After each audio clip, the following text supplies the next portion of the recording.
Okay, I was gonna make this a TikTok, but I think I just have a lot to say. There's a decent amount of like backstory and all of that, so to the YouTube we go. So anyway, let me just let's go back to the beginning actually. So at my first school teaching, I was like very lenient with my students, but I also really did not have any behavioral issues in my class. So that's not true. I had some, but it was very rare, and my classes were small, like 18 to 22 kids. So usually it was just one or two kids that would be having like outbursts or be really defiant or whatever. Like in the moment, I was like, I'm such a good teacher. My raffle system like cures all problems, which raffle really does help. But looking back now, I know it was also the environment I was in was like really setting me up to be successful with classroom management, small class sizes, and also this part's depressing, but my old school, before I taught there, apparently, this is like just pure speculation and rumor that I heard through the years, and if you hear ripping, I'm playing with a straw wrapper. Apparently that school used to have a lot of gang violence. Way before I got there, never saw any gang violence at that school with my own eyes. So that school was quick with it to expel kids. Every single fight I ever saw there, the kids got expelled. And it was rare that we had fights because the kids knew I will get expelled. And that was pre-COVID. I also think my experience has kind of been because COVID and behavioral issues have increased a lot after that and whatever. Not to blame COVID, but I think it definitely played a factor. And additionally at that school, every referral I wrote, the kid got expelled.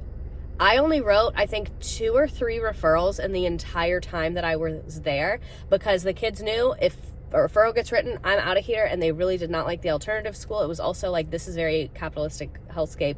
We didn't have transportation. Like, that district did not have free buses, so the kids knew, like, a lot of them would walk to our school, so they knew if I get sent to the alternative school, I'm gonna have to take the city bus, I'm gonna have to pay for my own Uber. So like, they did not want to get expelled for the most part, the kids that like come to school. Obviously, when you teach high school, I teach 11th grade, you can legally drop out at 16. So a lot of kids that don't want to come to school just have dropped out or are going the GED route. So of the kids in my classroom that had made a decision to stay enrolled in school, they really did not want to get expelled. So what I would do there is if I was like really having a problem to the point that like I warned them multiple times, still nothing was changing, I would write out the referral form and leave it on their desk and be like, I'm going to turn this in at the end of the day, but like change my mind.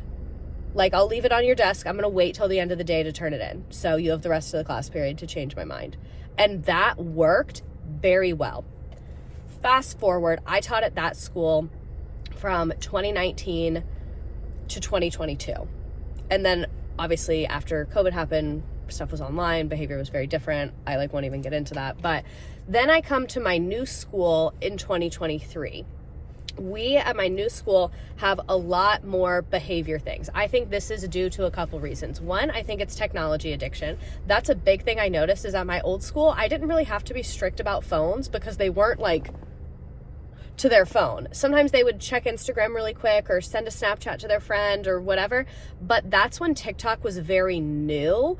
And so they weren't just like watching videos. So like if they were on it too long, I'd be like, put it away. But they weren't like trying to watch a whole movie. And then when I got to my new school, I noticed, I think because like COVID had already gone through, a lot of these kids had been online for a long time. COVID also happened to them when they were a lot younger. They were exposed to screens younger because they were born later. Like just the nature of time passing, they have had a lot more exposure to technology and more video-based content.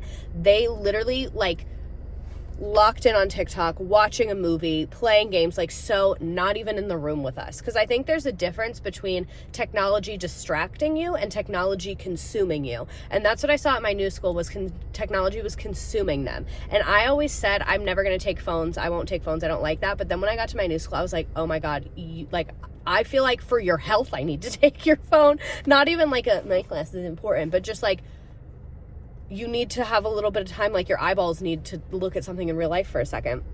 So one, the technology made it a lot harder. That caused, I wouldn't say behavioral issues, it's just another behavior to manage. So that's like a lot on me. 2, my class sizes are much bigger at my new school. They're more like 25 plus. Some of them have been like, the biggest one I've had, I think was like 34 or 35. And so that's just hard. More people in the room, they're sitting closer, more chances for conflict, more opportunity for more kids with more emotional regulation issues. Like, you get it. It's harder to manage 33 people than it is 18 people. So that made things a lot harder. And then I also noticed, this is one thing. Okay, so like I hope no one gets offended because I'm really going to speak to you real right now. So in 2020, obviously COVID happened. And then also what happened is there was a lot of awareness around like the horrific racial disparity in this country. And one of the things in the field of education that people were talking about is that students of color are much more likely to be expelled. They're much more likely to be suspended. They're much more likely to interact with law enforcement on campus. They're much more likely to be arrested on campus. All of this is true. All of this is a problem. But I feel like in the true American fashion, instead of actually dealing with the problem and figuring out how to manage schools equitably and set children up for success, the districts and the government were just like, oh, well, we don't want to be sued, so we're just not going to give consequences. And then they just kind of stopped enforcing those things, which again, at my last school where the kids just got expelled and there was no discussion about it, that upset me when I was there, and it upsets me to this day. I don't think that's correct. I don't think that's ethical. I don't think that's fair. But I also don't think it's correct, ethical, or fair for kids to just have no consequences whatsoever. For you to get in a fight at school and then you just come back 2 or 3 days later. That's insane to me. And so that's really what I want to talk about here, is that I think that a lot of well-intended people who are like, oh, well, this student is going through this thing, this student is experiencing poverty, this student has some kind of issue, whatever you want to say. So I've seen teachers do this, I've seen counselors do this, I've seen parents do this, I've seen society do this. Not really parents of kids in my class, but parents especially on like social media and things like that. And then parents where I'm like friends with the parents and I'm like, oh, ooh.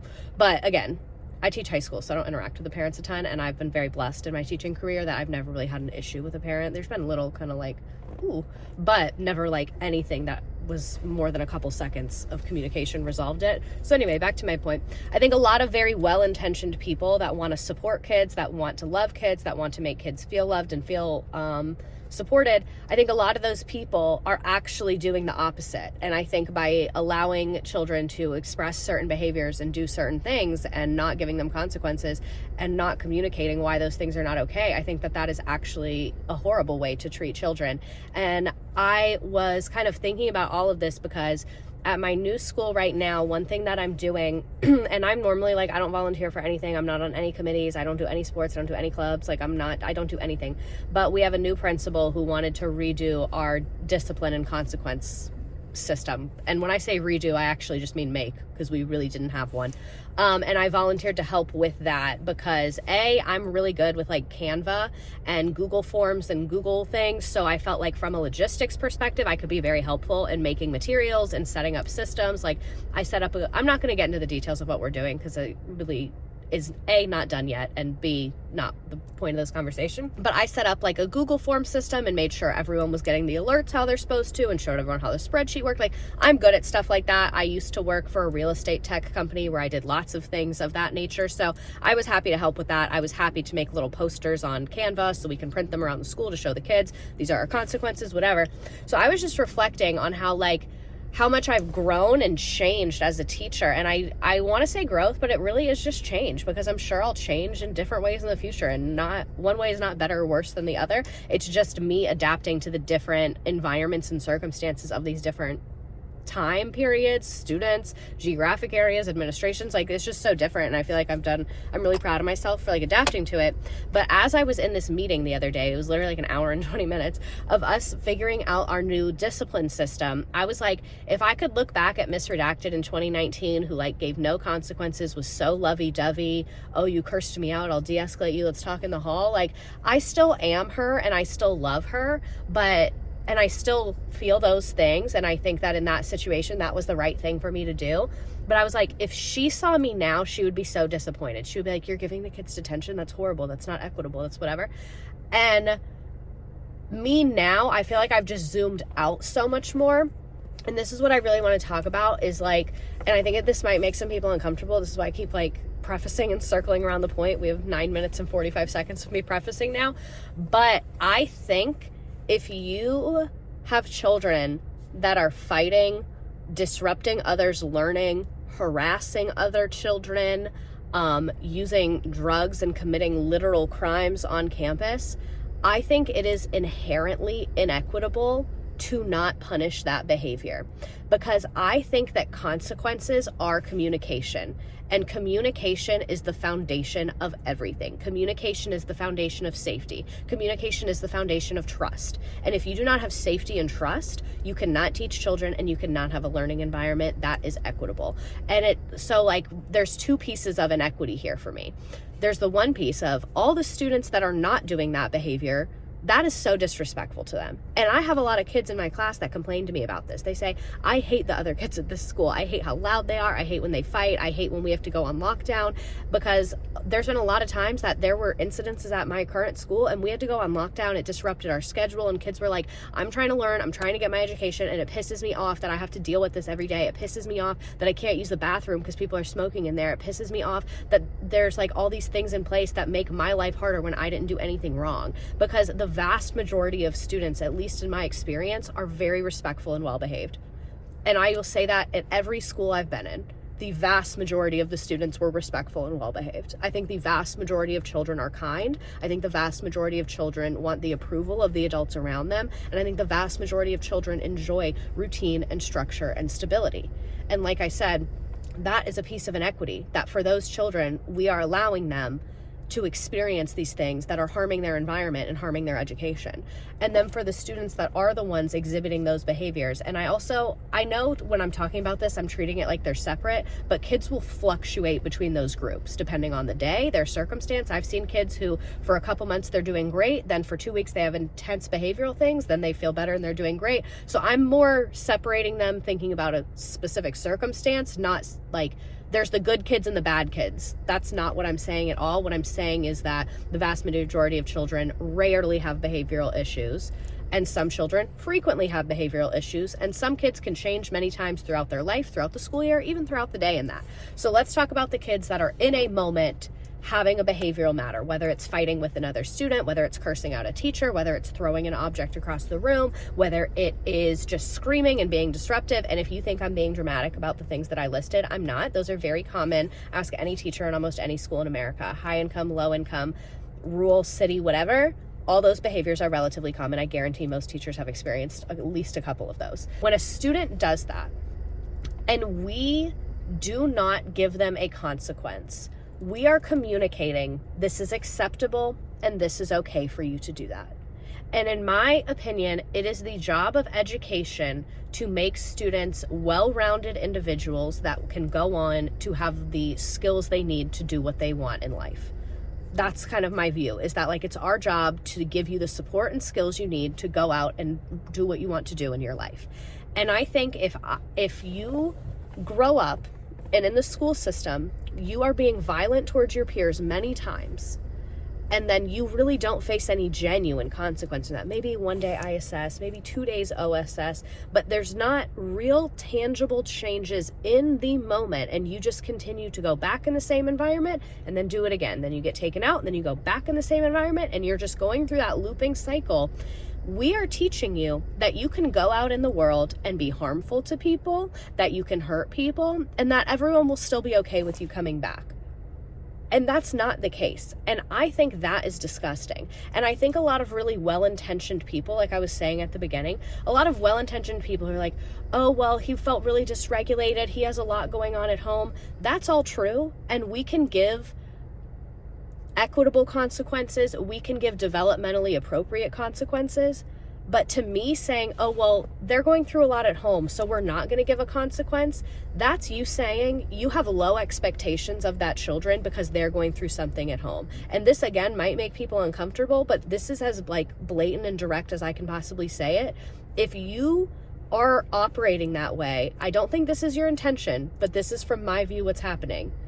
You believe that poor children and children experiencing trauma are not capable of being in a positive environment and building the social skills to interact with their peers in a way that is enjoyable and healthy for them and their peers. And to me, that's disgusting.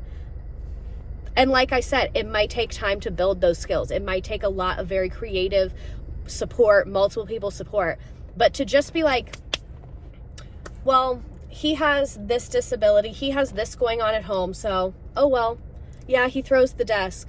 You are setting that child up for a life of pain. You are setting that child up for a life of, I think pain's the best way to say it, because, and again, I know this sounds intense, but I think giving an intense example is the best way to do it.